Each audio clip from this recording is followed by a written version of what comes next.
deste livro, Engenho de Rapadura. Nele conta um pouco da história política de Paramirim. A vida política. Dos primeiros tempos da história local, quase nada, a não ser o nome dos seus políticos, ficou registrado. É a partir da transferência da sede municipal para Paramirim, coincidindo com o início de uma época de lutas de família, que se tem notícias dos episódios da sua vida política.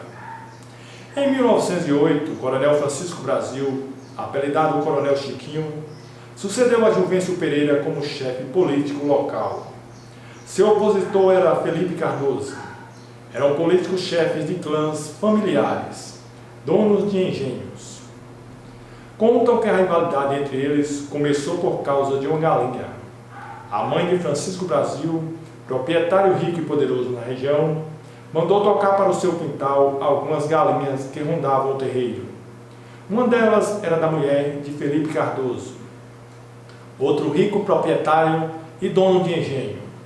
Houve briga das mulheres, os homens das famílias se desentenderam e o conflito tomou aspectos políticos, com o povo dividido entre as duas facções. Mas essa história, se verdadeira, deve ter sido apenas o estopim para a eclosão de uma luta que vinha se preparando por motivos diversos. A verdade é que os governos estaduais, no início da República, eram fracos e se apoiavam em grupos políticos regionais ou locais, que chegaram a se transformar em verdadeiros governos dessas regiões. Muitas das lutas em Paramirim também giraram em torno dos interesses de Água Quente, em decadência, e Paramirim que despontava. Essas lutas entre dois burgos pela supremacia local foram sempre habituais no Brasil. Em 1911, Felipe Cardoso invadiu a residência de Francisco Brasil em Água Quente, com um bando de jagunços, disposto a eliminá-lo. Derrotado, entretanto, voltou a Paramirim, onde os cabuduros estavam do seu lado contra os sudegas do partido contrário. Entre as duas facções estavam os apaziguadores, Joaquim Cruz, que morava em Água Quente, e Júlio Bernardo de Brito, o intelectual da região, residente em Paramirim. Chico Brasil cercou por 21 dias a residência de Felipe Cardoso, em 1912, auxiliado por Douca Medrado, seu sogro e chefe de jagunços das regiões vizinhas. Felipe rendeu-se e foi exigido o desarmamento do município para haver pacificação. Felipe Cardoso retirou-se para Livramento, de onde, apoiado por Horácio de Matos, chefe político poderoso de Lençóis, casado com a cunhada mais moça de Chico Brasil, voltou a Paramirim em 1918 para vingar-se. Descoberto, foi atacado por Chico Brasil e derrotado.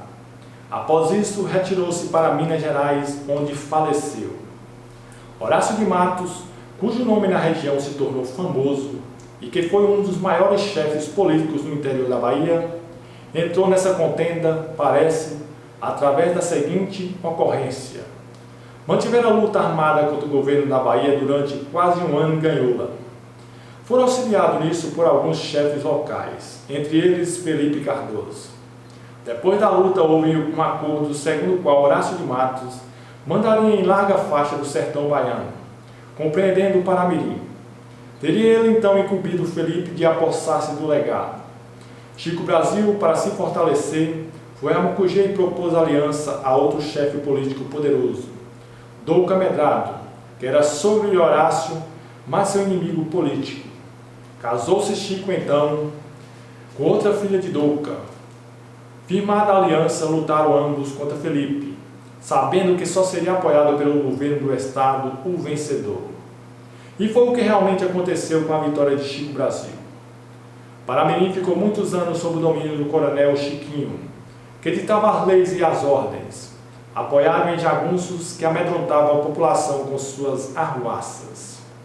Depois de 1930, Chico Brasil ainda atuava no quadro político, desta vez lutando contra Hermenegildo Ribeiro de Magalhães, liberal e chefe político de Paramirim, que procurava não se apoiar em jagunços. Hermenegildo contava com a população urbana e subiu ao poder beneficiado pela política dos revolucionários de 30, que em princípio não favorecia os chefes de jagunços. No entanto, a maneira de agir dos políticos era então de tal ordem que ele também se cercou de gente armada para se garantir. A luta de Chico e Hermenegildo teve como motivo o assassinato de um preso que se encontrava à espera de julgamento, o Zeca Frade, mau elemento que fora surpreendido armado perto da fazenda de Hermenegildo, na companhia de 2 cabras. Dizem que foi morto pelos camaradas de Hermenegildo, que suspeitava que Zeca fosse assassiná-lo empreitado por Chico Brasil. O coronel Chiquinho aproveitou-se desse fato, processou Hermenegildo e seu grupo pelo crime e voltou a liderar a política, apoiada por Juraci Magalhães, interventor no Estado. Hermenegildo, porém, era amigo íntimo de Horácio de Matos e, apoiado por esses, conseguiu retomar a liderança do município. Com o desarmamento dos chefes sertanejos exigido pelos políticos que subiram ao poder em 1930, Hermenegildo teve suas armas apreendidas e Francisco Brasil, situacionista, conseguiu voltar ao poder. Essas constantes lutas políticas traumatizavam a população que, volta e meia, era obrigada a procurar abrigo no mato para escapar aos tiroteios. Os seguidores dos 2 clãs em lutas dividiam a comunidade. Todas as posições de mando estavam controladas por uma das facções, a que estava com o poder nas mãos no momento. Depois dessa fase violenta, a política de Paramirim passou a desenvolver-se em torno do binômio UDN-PSD. Francisco Brasil era o representante da UDN e o comerciante Flávio Barbosa, o do PSD. Ele foi o primeiro prefeito da PSD. Em seguida vieram 3 da UDN, Érico Cardoso, Adolfo Brandão e Ulisses Brito. O PSD firmou-se depois no poder e somente cedeu lugar ao MDB, que é hoje o partido majoritário do município. Mesmo depois do bipartidarismo, continua na arena e no MDB implícita. Para os habitantes locais, a oposição PSD-UDN. Atualmente o prefeito é do MDB.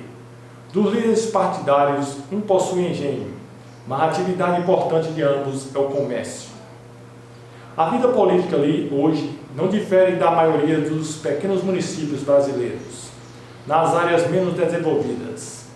Gira em torno de problemas locais, sem visão mais ampla de problemas nacionais ou internacionais, e é dependente de favores governamentais.